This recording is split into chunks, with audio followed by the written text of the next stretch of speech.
Good morning everyone. Today in this video of class 10th biology, we'll be studying chapter life processes. Under chapter life processes, we'll be studying topic nutrition. And under topic nutrition, we'll be studying subtopic nutrition in human being. That is human digestive system. Now the human digestive system mainly consists of the following organs that we are going to study now, that is listed below. Mouth or buccal cavity, that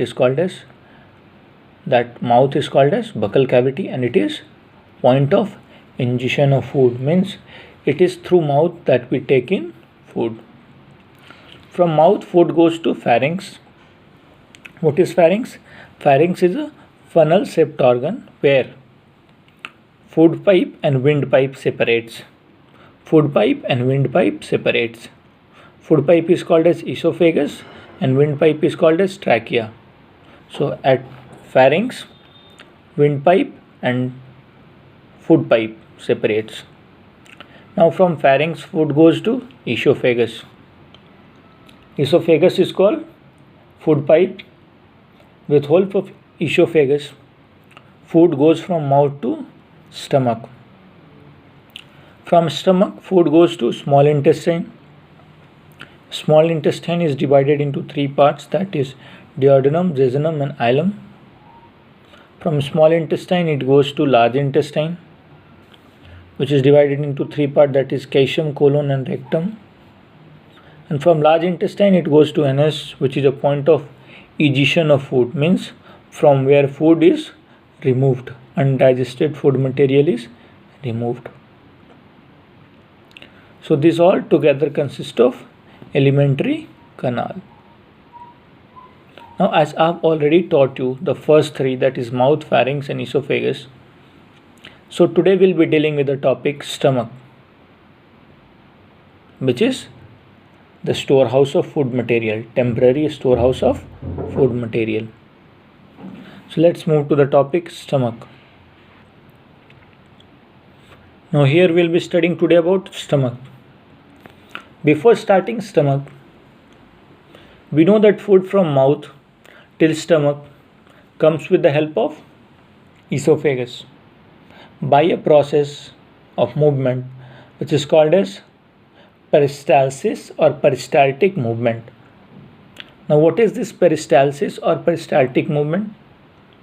This is rhythmic contraction or relaxation of walls of esophagus, due to which food particle from mouth reaches our stomach. Now since food has reached stomach, so let's study what is stomach actually is.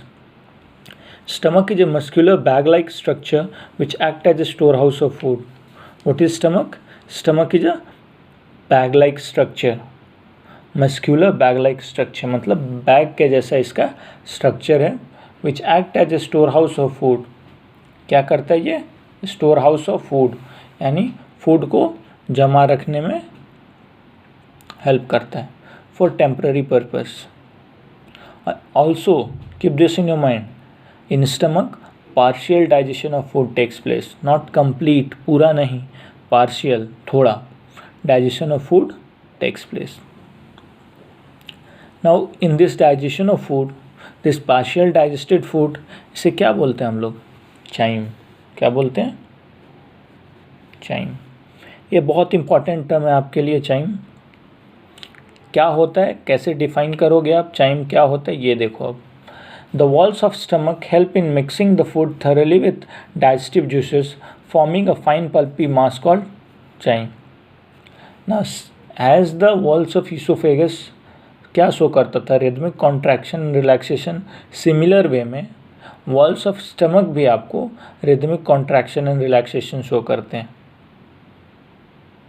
When it shows rhythmic contraction and relaxation in presence of gastric juices और digestive juices, then food material is converted into fine pulpy mass, pulp के जैसा, and that is called as chyme. उसे क्या बोलते हैं हम लोग? Chyme. अब ये कौन कौन सा डाइजेस्टिव जूसेस है और ये कहाँ से आता है, फंक्शन क्या है, ये देखते हैं हम लोग। तो ये जो गैस्ट्रिक ग्लैंड है आपका, that is present in stomach, secretes 3 juices. First is hydrochloric acid, that is HCl, pepsin and mucus. ये 3 सिक्रेशन है आपका गैस्ट्रिक ग्लैंड का, स्टमक का। तीनों का फंक्शन हम लोग एक एक करके देख लेते हैं। HCl फंक्शन क्या है, changes medium to acidic. HCl क्या करता है, मीडियम को एसिडिक कन्वर्ट करते हैं। जो कि फूड मटेरियल माउथ से स्टमक में आ रहे थे वो एल्कलाइन थे पहले, उनके मीडियम को एसिडिक में कन्वर्ट करता है। क्यों करता है एसिडिक में, क्योंकि यहाँ पे आपका एंजाइम पेप्सिन काम करता है।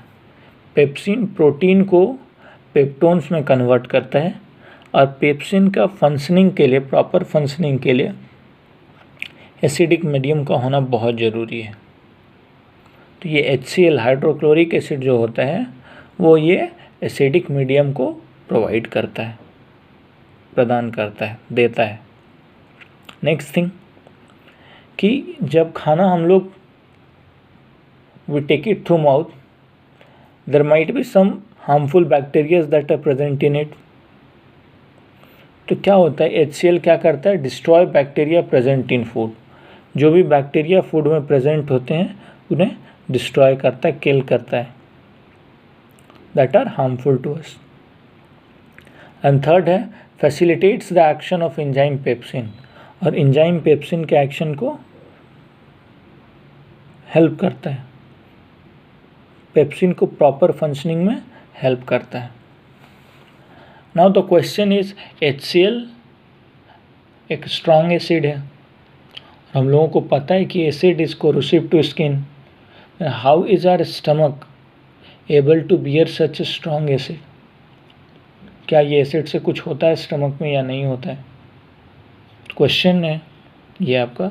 इसका आंसर है कि ये जो स्टमक में एसिड रिलीज होता है, इससे कौन बचाता है हमको, mucus. Mucus protect stomach wall against excessive secretion of hydrochloric acid. Mucus का सिक्रीशन हम लोगों को एक्सेसिव सिक्रीशन ऑफ स्टमक से बचाता है। स्टमक में excessive secretion of hydrochloric acid जो है उससे बचाता है। और अगर एक्सेसिव सिक्रीशन हो तब क्या होता है, उस समय आपके पास पेप्टिक अल्सर होता है, PEPTICULCER। Keep this in your mind, ULCER है ये। पेप्टिक अल्सर क्या है, the excessive secretion of hydrochloric acid from gastric gland causes erosion of stomach wall resulting in lesion called peptic ulcer. जब भी excessive secretion होता है HCl का stomach में, तो वो इरोजन स्टमक वॉल को इरोड करता है, अपर लेयर को रिमूव करता है, ठीक है, लीडिंग टू पेप्टिक अल्सर। और क्या लीड करता है, पेप्टिक अल्सर में। ये बहुत इंपॉर्टेंट चीज़ है आपका, ठीक है। Next is pepsin. पेप्सिन क्या है, pepsin is an enzyme which breaks down protein into peptones. Pepsin एक एंजाइम है जो प्रोटीन को पेप्टोन्स में ब्रेक करता है।